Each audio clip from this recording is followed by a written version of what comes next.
So, good morning, everyone, and thank you for joining us for the October First Friday webinar. We are very excited to have Justin Stern from St. Martin's University joining us today. His session is titled Restorative Practices, Building and Maintaining a Community, Student Conduct, and Beyond. Before I turn it over to Justin, I just have a couple of reminders for you. Please feel free to type any questions you have in the chat box, and Justin will either answer questions throughout or at the end of the session. She mentioned he will be doing kind of a Q&A at the end of the session. Before you log off, don't forget to fill out the First Friday webinar session evaluation, which I'm about to post in the chat now. That's a great way for us to get feedback to both Justin and for ourselves to get feedback on the First Friday webinar format. Additionally, we will be planning to post this to YouTube afterwards, so if you don't catch pieces or anything along those lines, or a colleague is away, please feel free to offer that to them afterwards. I'll mention that at the end. And then don't forget to keep yourselves muted in the chat, and that way we can hear Justin clearly. Thank you all so much for coming, and without further ado, I'll pass it over to Justin. All right. Well, thank you so much. I'm happy we're all able to be here on this wonderful Friday, at least where I'm at Washington. The weather's nice, which is a nice surprise at this time of the fall. I'll be talking to you all about restorative practices, building and maintaining a community, student conduct, and beyond. And again, my name is Justin Stern. Sorry about that. There we go. So what are we going to talk about today? So starting off with kind of what is restorative practices and restorative justice. Again, one of the things I meant earlier is that it is one of those things that is sometimes kind of used similarly. However, they are two very different concepts. Restorative justice in student conduct is one of the areas that it typically is applied in, so we're going to focus a little bit more on the conduct on that. Restorative practices in your overall work, so again, not just within the student conduct realm, but also within that overall student affairs and especially in housing residence life.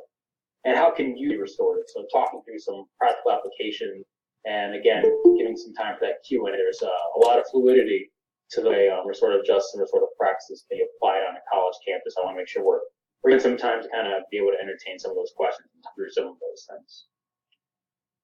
So a little about who I am. I am the Associate Dean of Students here at St. Martin's University over in Lacey, Washington. In addition to that, I'm also Director of Common Residence Life and the Chief Conduct Officer, and friends at a smaller institution. I leave at Cetra because there are several other hats I wear as well, too. I have previously worked at the University of Hawaii at Manoa. Hawaii Students was an off-campus housing operation, and Illinois State University as well, too. I went to the University of Hawaii at Manoa for my undergraduates, Boston University for my master's, and Illinois State University. I am finishing up and working on my PhD in higher education administration. Within student affairs, especially my institute as well too, we talk a lot about the concept of a job, so your 9 to 5 versus your vacation, and within sort of practices, it's all the more important because my vocation, who made me who I really am, really affects the way I oversee conflict resolution, how I do it, and how I want to resolve those kinds of issues. So a little bit for you all as well too. So I was born and stayed in New Jersey, but my life was actually pretty evenly split between New Jersey and Hawaii, specifically Waikiki and Kaneohe. I'm the youngest of 4 and the first and only to go to college. My grandparents actually came to the United States from Russia and Hungary. And obviously there's a couple pictures of my family, and they are truly things that make me who I am. My wife Anna, my daughter Aria, who just turned 4, our son David, who just turned 1, and our dogs that we've had for about 10 years actually, Mac and Pun. So why am I talking today? Other than the one invitation I received from NWACUHO, I am certified in restorative justice, so I've had full training, although I've had ongoing training obviously throughout the years as well too. I've been a restorative justice practitioner and trainer for about 10 years now. And I am I'm the board of directors, or former board of directors, member for the Illinois Balanced Restorative Justice Project. And currently I'm the advisor, mostly because I left the state, so kind of hard to be on the board of directors at that point. I helped out with SB 100 Public Act 099-0456. So anyone who is outside the state of Illinois, basically that was a bill that became Public Act that really told PK-12 over in the state of Illinois, hey, you need to stop with zero tolerance policies and a bunch of other factors that really showed there was disproportionate amount of detention and expulsion rates for our student color. And a lot of that led to really infusing restorative justice within the PK-12 systems within the state of Illinois. I created the program over at Illinois State University called Redbirds Resolving Conflict.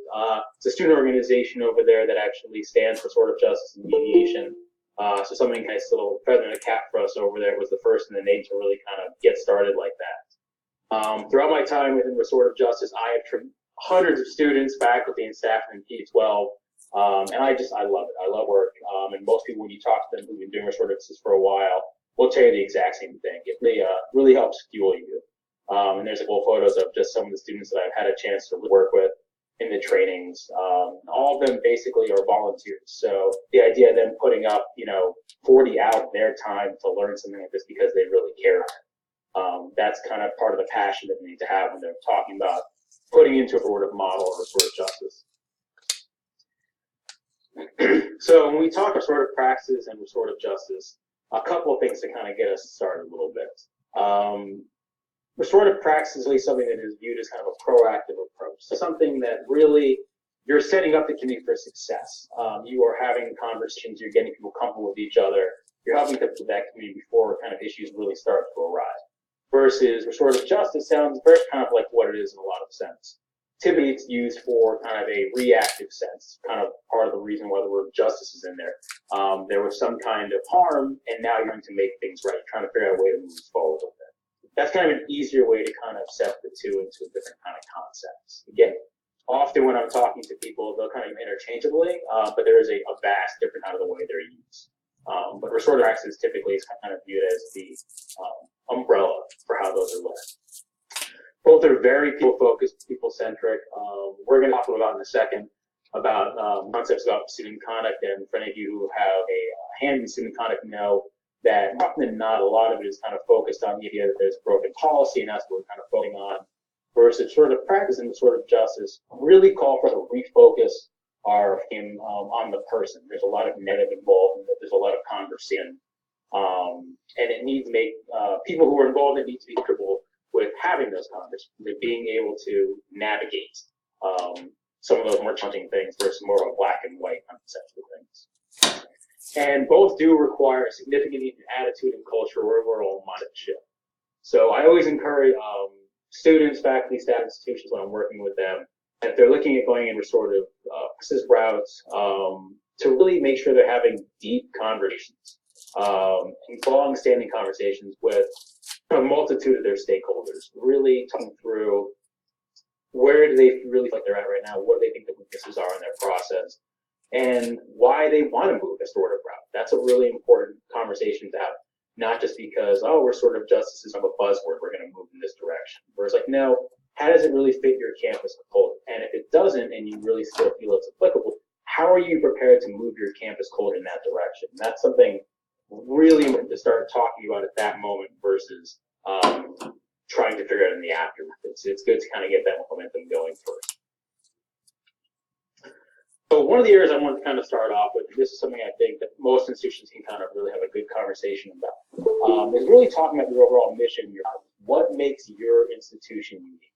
So the institution I'm over at right now, St. University, is a faith-based institution, and obviously from looking at what I was talking about earlier, a lot of experience within a non-faith-based institution experience. But the reason I have these areas, I really want you all to be thinking about kind of what makes, again, like your university unique. And going back to those, the vision, the mission, the values, all those pieces that you all talk about, especially when it comes time to strategic planning. For St. Martin's University, our big core themes are community, service, faith, and reason. And we have a multitude of Benedictine values. We're a Benedictine institution that also kind of help guide our overall mission. And one of those is on there is respect of persons, which is a big piece that kind of falls into our restorative culture. The idea that we're supposed to be standing for really respecting people, hear narratives, respecting their lived experiences.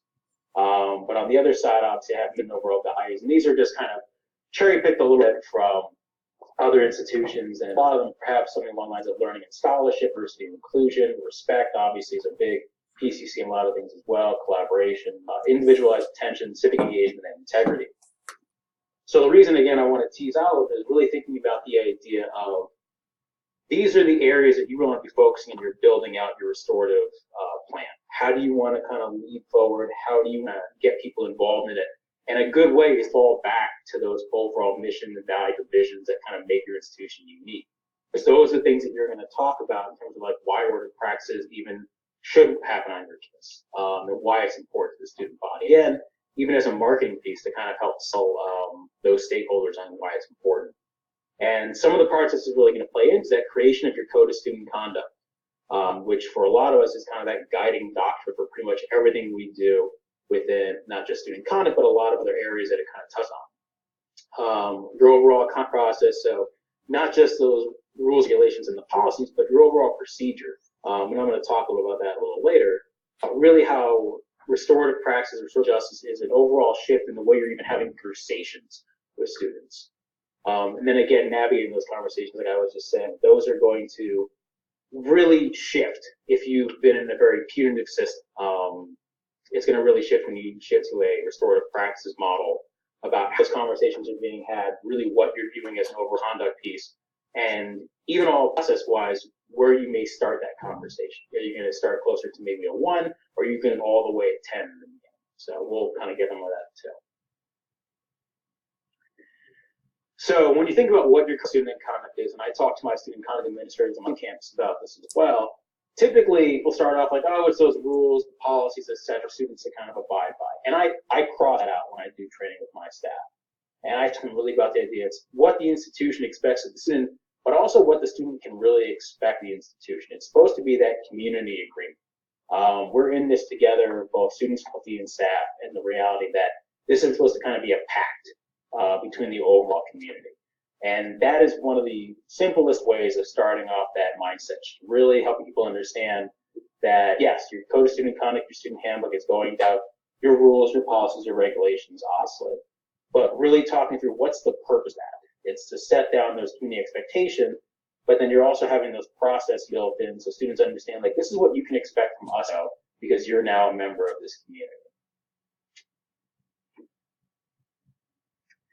So what is restorative justice? We're going to start off with restorative justice instead of restorative practices because at times restorative justice is a little easier to concept to grasp. When you talk to people about kind of, understanding that kind of preemptive things and kind of building out that culture, that takes a little bit more time. Versus restorative justice is an easier mindset shift for some people. Because you're talking about, hey, we've all been in a situation where someone's been harmed, there's been harm created. Let's think about how that's been resolved. Let's think about how we can change how it's been resolved. So the image that I have up here with the victim reparations, community of care, all those pieces on it, I have that very busy diagram up because I really want to hit home with the idea that I should all understand that restorative justice is a very fluid concept. There is no necessarily this the way you have to do it. It's used in a multitude of fields, multitude of areas, and it's infused in a multitude of ways. And that's really kind of what this overall diagram is really showing. So typically when you're going into any kind of student conduct process, you're looking at a very offender and policy law broken focus. You're thinking about kind of what punishment is going to be done so this doesn't happen again. And in a lot of processes, there really is ignoring of any victims. Maybe there's a brief conversation kind of loop them in, but they don't really have a lot to say in the overall conversation. Versus in a restorative justice concept, you're really focusing on who was harmed, what was the harm. What's going to be needed to rebuild that trust, and really talking through responsibility for repairing harm. Whose responsibility is it? Because it's not always just one individual person. And what it's really going to look like? What are they going to be able to do to repair that harm? And I think something that when I do training with people, something that people kind of struggle with at times is it's not always scripted. I can't necessarily just hand a piece of paper and you're going to read right off this and this is exactly what you're going to do. It's really a process that's focused on kind of a set of questions that you build into that. And when we get a little bit deeper into the conversation today, I'll talk through this. There are some kind of really good scripts to kind of base your processes off of. But the longer you do this, the more you start to realize you're just asking these questions in a very fluid way. You're not following along the script anymore. It feels much more natural. But those questions are simply what happened, who was harmed, how we're going to move forward. And for a lot of people, they kind of see that they're kind of taken aback by just the pure simplicity of that. But they're surprised really how complex that can really get in a conversation with people, because people don't know. So one thing I do want to talk about again when I talk to anyone I'm training with, and I also actually teach restorative justice and mediation actually through Illinois State in an online format still, talk a lot about kind of the roots of restorative justice. I think that's really important for people to understand because it's not a new concept. And people will kind of reference kind of its reiteration in Canada, in, let's say, like the 1970s, a little bit later on. But the reality is that there's mention of restitution of property or any kind of violent offenses in criminal just text. You're talking 2000 BC. And indigenous populations like the Navajo, NWACUHO, Hawaiian, Aotearoa, have been using concepts like this for a very long time. And it's very much rooted in their overall culture as well, too. So I do want to make sure that we're talking through those pieces as well to kind of pay homage to those groups that really started this.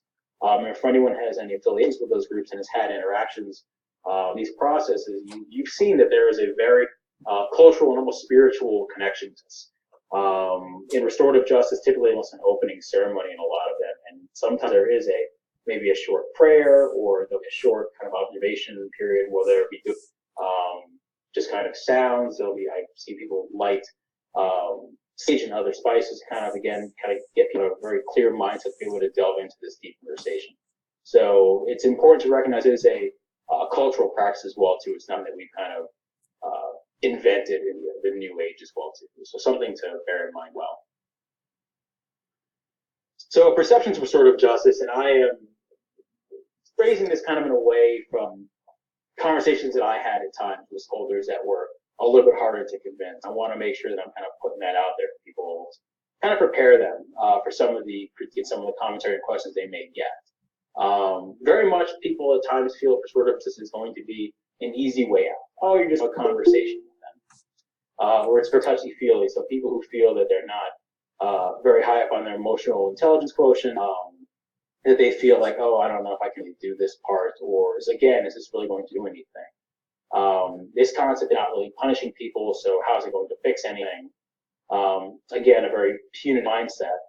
And that they feel that there's no sense closure for the victim, because again, at times when you talk to stakeholders, because there isn't a tangible punishment at times, that nothing was done necessarily, and that's not the case. So the realities of restorative justice are very clear. It's tough. There are learning and growth opportunities for all. So not just the students that we would look at as respondents or those student vendors, however you want to phrase it, but for the victims as well too, those harmed parties. And then there's a lot of social justice opportunities as well. The reality that when you look at the STAR project, it was done by David Karp out of Skidmore at the time.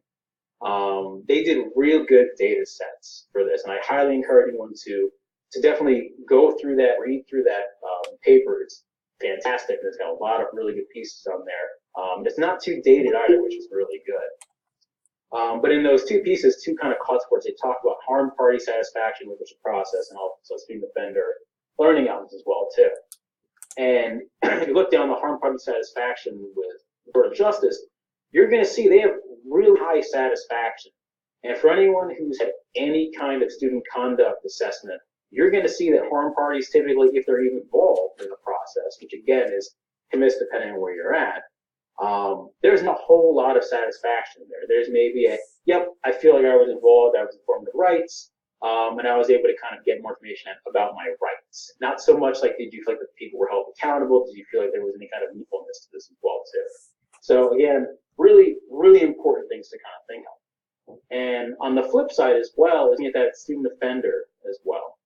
And if you look at, again, I know someone's on the screen, it's a little bit hard to tell. The blue is restorative justice practices, the white is the model code, or a lot of times it's referred to almost as a punitive model. And that's something against the model code, most of us use it in some way, shape, or form, but the writers in the model code have kind of referred to it more as a punitive aspect.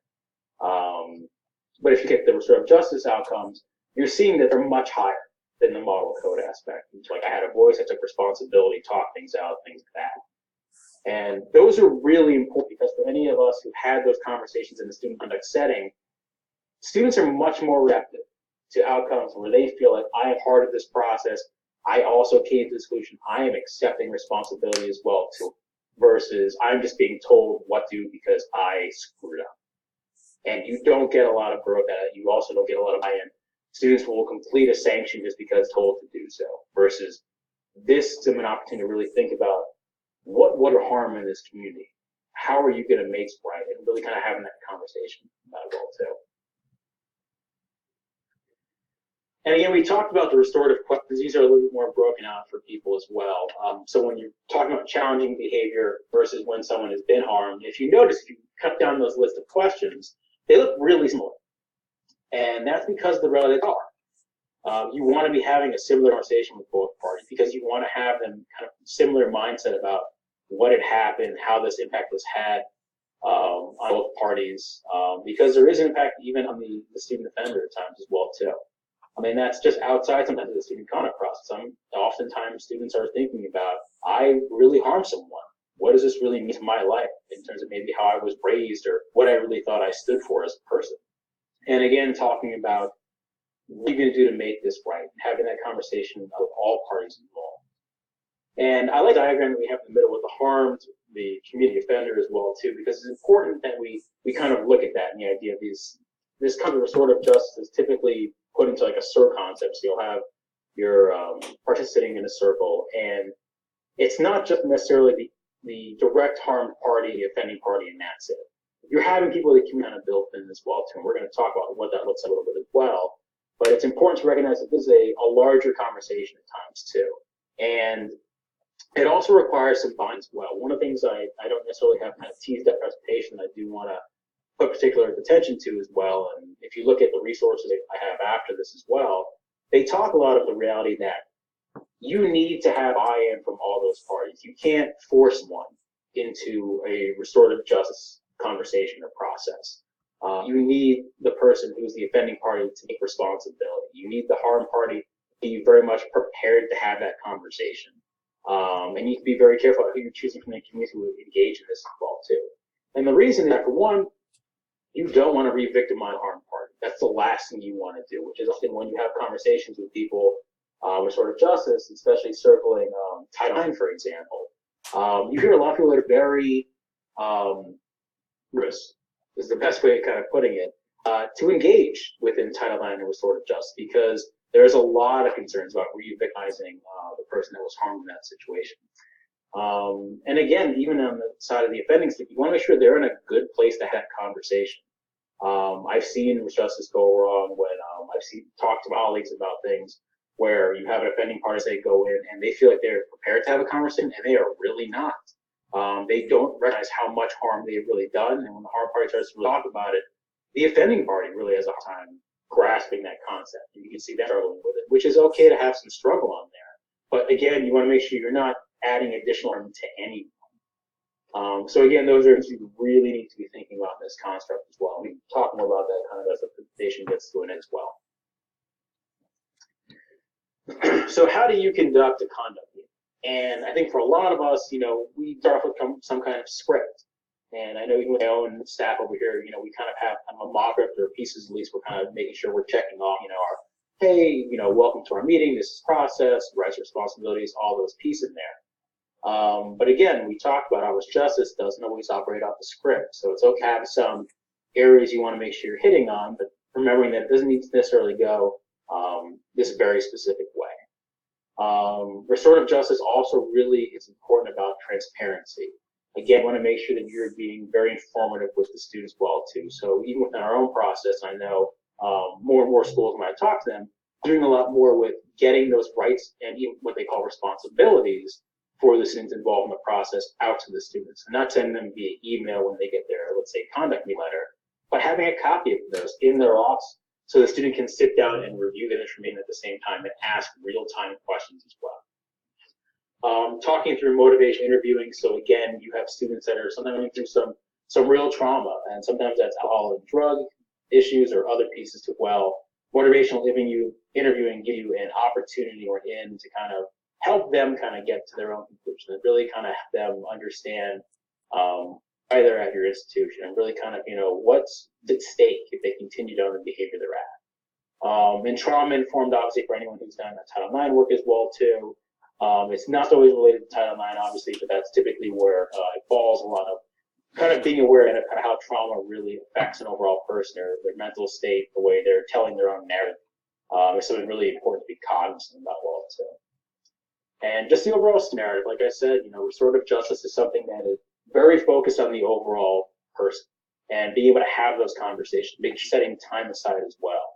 The reality is that not every conduct meeting you're going to have is going to be set up for restorative justice. Sometimes it's going to be the simple conduct meeting you are thinking about. And you can build restoratives into that. We're going to talk about that, but not always the full-on restorative justice or restorative practices concept to it. And like I said, when I have restorative at the end, it's the idea that there are ways to build in, like I said, restorative justice, restorative practices into a lot of your conduct processes, but bearing in mind not every single one of those conduct meetings is going to have kind of that full-on restorative justice review on them as well. So I always like to use this real-world example of restorative justice, and I use this with the overall staff as well too. So one Saturday night, Pat comes back to the residence hall intoxicated, and on their way back to their room, Pat plummets in the elevator, sings "I'm Too Sexy" volume that can only be described as yelling, waking up motor floor, and tears down the bulletin boards and several door decorations as well. So for any of you who are within hall or obviously who have had residence life experience, this seems like a pretty real example to you. I know we've all lived some rendition of this at some point in time. So when you're thinking about this, and I guess it's an exercise I do with not just my professional staff, but even my resident assistants as well too, is thinking about who you want to have in that circle, who would you want to have involved in there. And obviously you want to have Pat in there. But thinking about, well, that's a typical conduct process. You would just have the student conduct administrator. Who else would you have if you're going to do this in a circle setting? And talking about the idea of, well, maybe I'd have the resident assistant who is on that floor, who set up those boards and those several door decorations. Maybe you'd have some residents in there who are very aware that Pat did this because they were woken up. Maybe you'd have custodial come in as well because at the end of the day, they're very light ones that are coming and cleaning up that vomit. Maybe they're even helping clean up some of the damage done to the floor on the boards as well too. So there's a multitude of people to have come in, and even maybe possibly one of Pat's friends who's really a support system Pat to really ensure that they're able to learn and grow from this situation well. And when you're thinking about possible resolutions, again, in a very peak setting, Pat would come in for a conduct meeting, sit down with their student conduct administrator, and likely walk away with maybe a warning, maybe probation, depending on how many conduct issues there are, how much Pat ranking, and likely walk away with some alcohol sanction, maybe an alcohol class, maybe likely done online, maybe an outpatient assessment, depending again if it's like a lot of alcohol, and that would be it. That would be the end of that conversation. It'd be a little bit in there about kind of talk about how much you're drinking, things like that, but that would be the end all of it. And restorative just kind of takes it one step further. Pat is likely going to still have some kind of formal warning, kind of probationary period. There is going to be a conduct with it. And yeah, Pat is likely going to have some kind of alcohol response as well. And restorative justice is not supposed to take the place of a conduct process or response. There still needs to be some educational outcomes for Pat. We want to make sure Pat's in the help that Pat needs if there's an out situation going on. It's important to look at that. But at the same time, that restorative justice gives us an opportunity to have a deeper conversation. Pat can sit down with that group in the circle. Maybe Pat's going to have to help out with the bulletin boards again with the RA, really help design them.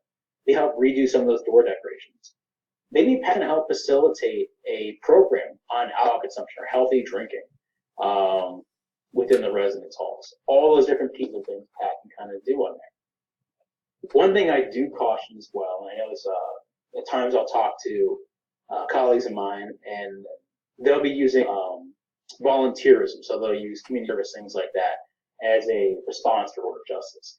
And I want to caution against that because you want to make sure that when you're using community service, you want to make sure that it's actually related to the overall behavior. If someone is drinking in the residence hall and that is the violation, they got caught drinking, you're not going to automatically sanction them to have to go help facilities rake leaves on the quad. Those are not connected to each other. And at that point, it is far more punitive and restorative. But again, that's why I related it back. Maybe Pat's going to help out the bulletin boards or those door decoration pieces or doing that program facilitation. Those are very real things connected to Pat's behavior. So those are those kind of differentials in there as well. So restorative practice in you. So when we talk about how to further practice align with the overall institution values, that we kind of talked a little about earlier as well. And again, for us, especially that value of respective persons at Martin's University is something that was really important to us in terms of designing our restorative practices models and kind of how we're going to do it. And when we talk about how to integrate those restorative practices into our community, we looked at, well, where are areas where we can do that? So obviously, residence halls are a big area for a lot of schools and for us as well too. And that's one of the first places really to infuse that. So we talk about, first floor meetings, when there's incidents within the floor, things like that. On a larger scale, we talked about, well, what else can we do? Obviously, the residence halls, when there's things going on to help that community, sure. But what else is there? We're a smaller community. We're a campus of about 600 students.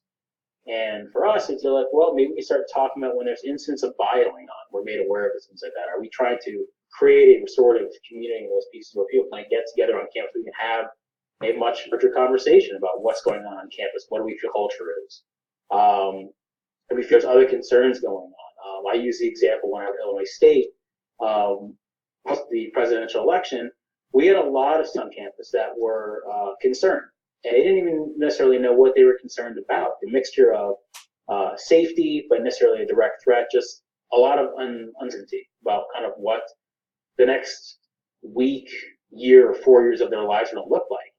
And we gave them an avenue to have those conversations by setting up a lot of restorative circles for them to kind of sit in and really kind of talk through those thoughts together and talking about as a community, well, what do we need to do to move forward? And again, that's a good example of where there's a harm, but it's hard to identify that direct harm necessarily because everyone may be coming from a very different place within that circle. So, restorative practice is a practical tool. I guess is one of the things that we kind of talk more about as an institute, but again, from different schools, I've worked on these pieces too, is that looking at, your community rules and expectations. So when you're doing those first floor meetings and students are coming in, really setting up those meetings in a restorative aspect. So just having our students sitting in a circle talking through, hey, what are your expectations now that you're at a university? What do you want to do for your floor? What kind of expectations do you have setting up your rules? And like saying that, yes, we know there's a student code of conduct and you all know the things you have to do and that you shouldn't do. But let's see one step farther. You all are going to be a community in some places, you look at it as almost a family. How are you all going to respond to this? And if someone doesn't keep this, how do you want to hold them accountable? With the knowledge that I see, if it's something up there enough that we're going to find out through the conduct process and we'll have our own, but how are you all going to respond to each other? And this is all the way up to, bathroom cleanliness issues, how they want to respond to the floor when there's things like that. We even start to use the term, again, circling up is much more verbiage for our students as well. So they really understand and they're really starting to use it within their language. Saying like, hey, there's a conflict on now, hey, we're going to circle up and we're going to sort this out. And we'll do it like that. And when we talk about the restorative, one of the ways that that's kind of played in a little bit is even in classes. I've done this when I've taught classes at different schools. I teach over here at St. Martin's as well too. And I will do like a restorative minute in every single one of my classes. And basically how that works is that I will think up a question before class, and when I come into class, I'll have a talking piece. So sometimes that's a stress ball, sometimes it's a small stuffed animal, things like that. And I'll have every student pass it around, and they can choose to pass, but I can tell you right now, I have yet to have a student who does not want to speak in this. And that restorative minute may be as simple as, fall's coming around. What's your favorite thing to do fall when the weather's changing? Or at the third week of school, what are you looking forward to about the fourth week? What's supposed to be an exciting thing? But also delving into some of those other pieces. Hey, now it's the fourth week. What's the biggest challenge you run into? And again, it's challenge by choice. Students can share what they want to share. And those pieces, those conversations are building that community. They're building that class. So when we're doing breakouts, which we do a lot in our class for discussion, they feel more comfortable with each other. They feel like they actually know each other. It's not just hey, my name is so-and-so, this is my major, this is what I'm looking forward to in class, which for a lot of us, that's the icebreaker, so to speak, for most classes. And then it's, okay, let's talk about syllabus, and we're never going to talk about each other again. And that is not how this is set up. It's set up in a very open and continuing dialogue process as well. So one of the pieces that I talk about, not just for the student conduct, but in overall restorative practices as well too, is this: what's the what you're trying to change? So at the end of the day, whether it's student conduct or you're doing restorative practice and you're thinking about how to make your community the best it can, thinking about what you're actually trying to change. If you're having someone do a sanction, for example, asking yourself, why? Is it just because this is on the sanction grid, or is there a true purpose to having them do this? And the broader sense is, again, if you're going to have a student do something, asking yourself, why am I going to have them do this? What is the connection to their behavior and their learning and correcting that harm? So those real conversations, real questions need to be having with yourself, college as well, too. And one of the pieces with this, too, and I know we've talked a lot about stakeholders, is the idea that restorative justice is not a siloed process. This is something that you should be talking about with your overall institution, with your colleagues, with your higher-ups, whether that's your dean of students, your president of student affairs, your board of trustees, whoever you're having conversation with, because it's going to have widespread change and implications. And it's good to get those people involved. I would highly, highly encourage people to talk to faculty. Get them involved as well, too, because it's something that is easily integrated into the classroom when faculty really want to get on board with it. And be surprised how many faculty, when they actually sit down and hear about this, are excited about it. They see benefits themselves as well. They see the benefits of their class. I mean, even with our student with academic integrity, I've had restorative justices that I've been able to use with academic integrity as well, too. So there is a widespread implication of this as well, too. So one piece that I want to kind of get out there, and this is a quote that I love sharing with people. It's Gary Cook, who's a higher ed scholar on law and policy. He talks about the idea that student conduct officers, and again, this is not just student conduct, this is overall housing officers, it's everyone. We're not just employed to find new and more efficient ways to dismiss students. One of our prior roles, recognizing that dismissals and sometimes necessary, is that we are here to help students who commit disciplinary offenses, amends, and stay enrolled. A goal, and that goal should require keeping an open mind to creative educational strategies. So I love Quinn. I think that really speaks true to the theme of restorative justice, but also the idea of thinking about not only why did you get into this profession, but the idea of what is your job really supposed to be? At the end of the day, what do you really want to be accomplishing? And when I talk to students, whether it's a conduct piece or something else there, I'm very clear that for them, I am seen as a resource. I'm an advisor. I'm here to help them. And that is obviously very much a conduct role as well, too. I tell students, look, at the end of the day, my job is find out a way for you to succeed and help you succeed. Because I'm going to be there on graduation day. I want to see you cross that page. And that's one of the privileges I've had, is being able to see students that I've worked through in very challenging situations that we've gone through a sort of process for, and be able to be there when they commence and they walk across stage and they get their book. That's something that's really special to me. I think, too, when I talk to colleagues who have very similar experiences, that's fantastic, because for a lot of us, we may not always have those students walking up to us and saying, hey, thank you for putting me through the student conduct process.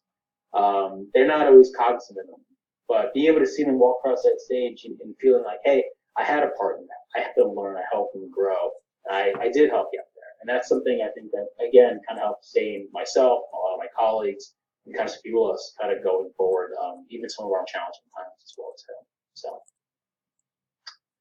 some additional resources that I really wanted to make sure I was putting out there as well, too. Again, I use a lot of these in the classes I teach, my trainings as well, too. Breanne Brown has a fantastic video, if you all have not seen it, or if anyone has seen it rather, on empathy. And I've used this video in so many of my trainings, because it is a video talking about empathy and the difference between empathy and sympathy, which is extremely important when you're talking restorative justice. You don't want to come across as sympathetic. It's all about empathy, that connection to people. The Little Book series, fantastic, especially there's the Little Book of Restorative Justice for colleges and universities. Has a fantastic model script. Again, David Karp is one of those that have done that. But they have a multitude of books that are fantastic, a lot of different subjects at restorative justice in there. Fantastic reads. They're long reads. So I highly encourage people to buy them, rent them, however they can. They're great. Obviously, it's a for student conduct administrators. A great resource as well, too. I myself actually sit as the co-chair for the community of practice for resolution. So again, highly encourage people involved in that. It's not just for student conduct administrator. Housing and res life professional staff have a lot of opportunities, a lot of tracks within the ASCA to kind of go through a lot of good sessions. IRP, which is the National Institute for Restorative Practices, is another fantastic resource. They have limitless, or it feels like at times, sources when it comes to articles and videos and diagrams. Fantastic resources, kind of delving deeper into restorative justice sort of practices. National Association for Community and Restorative Justice, again, speaks for itself. They do fantastic, a lot of great resources and a lot of good conferences too. And then, of course, your state and local organizations as well. Look out there, see what's available, talk to your colleagues. I fell into the Illinois Bounce for Restorative Justice project, and it was one of the best things I've ever fallen into in my life. It was fantastic people to get involved in, and you'd be surprised to get involved with a lot of these organizations and groups, how passionate these people are. And really, a lot of them do it as volunteers. They're doing this with the time they have, or what little time they can spare, and they'll dedicate it to this as well.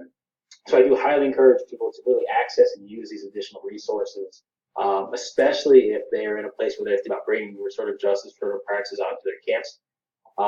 There is a lot of information here. You'd be surprised how many people are in the exact same position you are, so you do not need to reinvent the wheel. Please feel free. I'll reach out to myself. There's several listservs out there, a lot of different resources.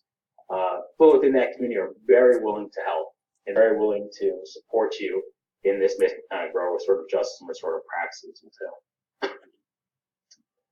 And that is all I have for you, but I did want to make sure I was leaving the floor open for questions and comments. I know there's a lot of information out there. I want to make sure that we're able to have that conversation. If for some reason people don't have the time to ask questions, or if they get something after the fact, they had to leave, definitely feel I'm more than happy to assist. My email is up here, dstern@stmartin.edu, and my direct phone number as well, too. Feel free. I'd love to connect and help out with anyone who has any questions and things like that. But that is at least all I have, and I am, again, obviously more happy to help with anyone who has any questions. I know that just opened as well, too, so I am patiently waiting to see what I can do to assist. Thank you again.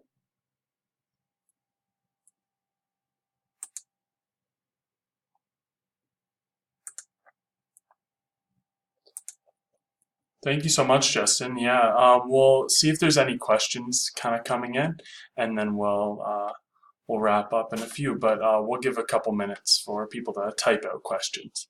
All right. So I see a question. Let's see. Are examples really applicable to residence hall conduct? Do you have any examples of more university-based filings for restorative justice? Absolutely. I can give you a whole bunch of examples. I will tell you, at least I had academic integrity cases that I've had over the years, where we've had all the way from cheating circles that were kind of uncovered, where we had large-scale cheating going on classes, all the way to students who were upperclassmen who were getting ready to graduate, who a large chunk of a small class, probably about a class of 15 or so, came to class intoxicated, which was their thing. They came back from a kind of a group that came to class. So those were situations that our faculty member was the one that kind of referred those over, and we were able to kind of get to the classroom, use that as a restorative justice setting almost, sit down with the students, sit down with the professor, and talk very openly about kind of the cases that were kind of brought to our attention. That professor kind of talked through what the harm really was. And for the cheating pieces, it was a lot of the, the professor talking like how they work really hard to make sure the students are able to learn and grow from the class, and kind of what the impression is like when students are cheating like that, and kind of taking away from the learning abilities. And again, kind of, often almost to kind of the teacher's hard work. And students getting a chance to kind of respond back to that, because a lot of times that thought isn't there with students. It's not because of thoughtlessness, it's just the reality of they're just not thinking about like, oh, I forget, like, it's not just like a job. This professor cares about this. That's why they're doing this. And they also do want us to learn and grow this class. And even for the alcohol in the class, it was a very similar concept, this feeling of overall respect. And in that relation, the professor was very raw, very real, and got emotional. And there was years in that classroom, not just from professor, from students as well, because they just did not realize the impact of their actions. And that was a really, really good piece to kind of walk away from. For those, there's not always again, this is, I think, where people struggle at times. There's not always a tangible piece to it. at the end. It's not always a resolution of, okay, you all are going to do this. For the cheating piece, there was real tangible pieces for the conduct side of the house for the academic integrity, because there was like, hey, there's going to, formal warning, probations, grade reductions, things like that. Meeting academic advisors, to kind of get the assist you need to ensure you succeed like that. But for the, like I said, with the intoxicated students, that was one where just them all being able to hear information and come together as a classroom and apologize and the professor feeling they were heard. That was enough of them. And that's something really important to kind of take apart of that. Again, that is a tangible thing. I know at times people struggle that because they want, everyone dragged out, into a conduct process and, formal piece of this versus like, yes, but this is the resolution they want. And at the end of the day, like, we were all right with that as a conduct office because the healing happened. People felt like they were heard. And that more important to us than creating that conduct record for them, like, okay, you all have formal warnings. What's that going to accomplish? Other than creating almost an additional harm and kind of feeling almost like you're silencing people. So we've had that as well, too. I had some low-scale Title IX stuff. So on the spectrum of some line, I've had kind of on that area where I had some very kind of low-end harassment. We have things going on where students have crossed that line where they don't realize at the time they are harassing somebody, but very much a complaint has come in. And we've done a restorative piece to that, where we have been able to get people in the room. And again, this is with a lot of work on the intake. And I highly caution people that if they have just started restorative justice, to not do that. There's something you need to ensure is making sure that you are very much have been doing this for a while. You're touching base with your colleagues who've also been doing this for a long time and talking through what your plans are. And now what we were able to do is that we're able to have those parties come in and again, making sure they're in a good space to do it and talking through that harm and then come to that resolution together. And again, there were formal piece to this where, that responding student did have some things they need to do on our end educationally, and there was, like, I believe, at least I think it was a formal warning at the time. But that conversation was so valuable, not just for the responding to kind of hear, like, oh, I didn't realize my impact on you at the time, and then hearing that. Also for the student who was the victim, for each party in that situation, to be able to voice their true concerns and be able to see the respondent's light turn on and click and be like, oh, I understand what harm I've done to you, and the ability to see that was so important for closure. That person thought it was a very valuable experience to be able to feel like they were heard and that person understands, and then there was that ability to have closure for them. It's the piece as well, and obviously we've conduct issues, where there's very direct, like someone destroyed something, we're going to circle up, we're going to have that conversation. There's maybe restitution built in, but it's also the conversations of, how are we going to make this right? Yes, you paid to, fix it, but we also want to make sure we're having conversations. You're expressing remorse. You feel you are able to reintegrate into that community. That's so much part of it as well, is making sure that, again, this is the thing about the sort of justice concept, is that it's leaving that space for the respondents to also feel like, hey, maybe not on the outside of the community because I've done this harm, but engaging in this has allowed me to be able to reintegrate into the community, for the community to feel like I do value my place here and I do want to be a part of this community. Versus at times, and like I said, we've all seen it, whether it's within the residence halls or outside the larger conduct piece, where someone does harm, and if it's not resolved in a very community way, that student never really feels like going to be part of that community again. They're always going to be outskirts, and this kind of gives them that in to kind of get back to it. So I hope that was a good couple of examples for you. And I think when you talk to people who've been doing restorative justice for a long time, we we have a lot of examples to kind of delve into, but I hope that at least covered a couple different pieces for you.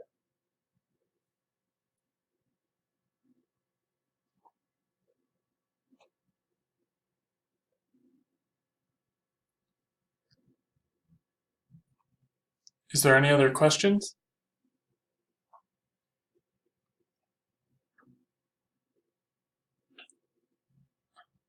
Well, as Justin mentioned, people can contact him if they have any other questions or anything like that. I don't see anything else coming through the chat. Oh, never mind. There is another question here. All right, let me read this one through real quick. The justice portion is pretty straightforward, even if it takes a lot of thought and energy to do well. I'd like to hear more about the practice portion. So, there are examples of institutional might develop a more thought practice. Sure. So I think a lot of it is making sure you're creating a space. So I mean, we talk a lot about university town halls. Giving those space students feel like they can come and talk through concerns they're having, things and like talk through the hard piece. But I think it's also created even like those almost more formal reporting pieces too. So I mean, I talk to people about, for example, over at St. Martin's, we have a bias incident response team. So we have the ability for students to be able to report incident bias to this team that is obviously, we're connected to the larger Title IX and all those other areas where if it's something, race, gender, we can respond to those. But again, it's another example of just being able to reach out to this, and that team deals with things in a very restorative piece. I sit on there as well as director of Diversity and Equity Center. And when we're approaching things like that, we will meet with the student, we'll meet with the faculty member or staff or even the other students involved in it. Because we do have a very large mixture of things that kind of come through, and we'll sit down with those and we will talk through those in a very restorative lens of talking through, like, let's talk about harm. What were you thinking about talking about, how we're going to make things, and that's hard sometimes for especially a faculty member who has been brought to attention to want to be able to talk about that. And I think it's important though, because again, when I've had conversations with faculty, you again would be very surprised how, yes, their initial response may be, well, I didn't mean it like that. That was my intent. And then we always go back to the whole of like, what's your intent versus the impact? Because that's really important to look at. And even seeing that aha moment with them. And being able to have that conversation with them, because they want to make things right as well. They want to make sure their students feel comfortable. They want to feel like, people come to their class. So we have those conversations like that.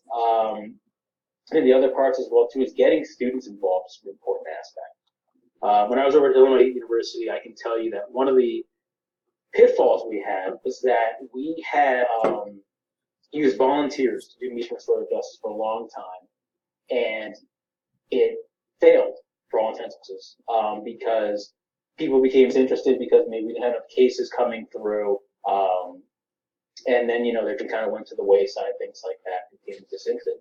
And Redbirds Resolving Conflict, that was the student organization that I started up with them, was important and successful mainly for the reason that we involved, since we got them involved and we made it their organization. It was a student organization, not just you're volunteering with, the Office of Student Conduct and Conflict Resolution. And I think for them, that really meant like, hey, even if you don't have a case that, let's say, you're facilitating with us, because we would train them as a restorative justice circle keeper. But even if they didn't have something to do initially in terms of like a case, they would have together. They were able to, practice restorative justice. They were able to get out there and do outreach into the community. We were not able to do. Sometimes for a lack of time and staffing. They do tabling out in the quads. They got people involved. They explained what restorative justice was. It got people interested and ignited that passion on campus. And I think that's very important. Like I said, restorative justice is not supposed to be a siloed approach. So I think that's part of it, where to really help them understand that this is something that they're doing as a community and not just, again, like kind of siloed piece. Those are things that were really, really good, I think, to kind of making sure that they were able to kind of get it off the ground. But again, in that restorative lens, though. So I think all those pieces, again, are really important. Getting those people involved, make sure people have those environments and feel like they can talk openly. I think that's the bigger piece as well, too. I mean, I'll give you an example. Even at Illinois State, we changed it from the Office of Community Responsibilities, which a lot of us have had a sort of titling to we changed it to the Office of Student Conduct and Conflict Resolution. And we codified conflict resolution with our Code of Student Conduct. We created, an area where we had like this mediation, so sort of justice is how we're going to do it. And those pieces were served up for a lot because we were already doing that we were already doing restorative justice. We practiced it for a while, but just the name change, just putting it to the Code of Student Conduct meant so much to the community because it was really showing them like, hey, we are dedicated to this. we're putting this into our name and care about it. We're putting it into our handbook to show that we are invested in this process. Those are really important to put in there. And again, for us, we didn't change anything. We didn't change anything we were doing. To the student body, the faculty, the staff, it meant a lot, showing that kind of we were taking a step forward together as a community. So those are all kind of pieces to kind of make sure you're being restorative, because you're showing that community that you do care about this. It isn't just lip service. I hope that kind of answers some of this. And like I said, I mean, there are, just for a while, there are a multitude of exams and different pieces, and every school is a little bit different. So I'm more than happy to talk to you offline as well, too, when this is over, if they want to reach out and kind of talk through specific questions they have as well. So I know sometimes the very nitty-gritty piece that they're just trying to figure out how to make it work. I'm more than happy to assist. Like I said, a lot of us in this field are very willing to help out as best we can. So.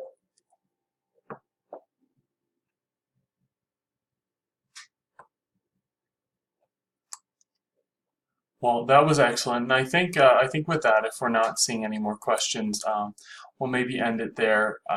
But thank you so much, Justin, for that excellent and really informative presentation. I know I took a lot away, and I believe that everyone else did as well. So thank you so much for that. And thank you to everyone who was able to join us today for the October 1st Friday webinar. I will be uploading this recorded version of this presentation to the NWACUHO YouTube before Monday. So if you want any colleagues to see this or anything like that, please find us on YouTube and you'll be able to watch that there. And then as well, there's a link that I posted in the chat just above. If you could follow that, you could fill out the First Friday webinar evaluation. That's great feedback for both us, but feedback for Justin as well. And then as well, if anyone is interested in doing their own presentation for a First Friday webinar, there's a portion of that form that we will contact you through. Thank you again, Justin, for your amazing presentation. We so much appreciate your time and effort that you put into this. And thank you, everyone, for coming. Have a great weekend. Thank you. You all have a good one. Thank you.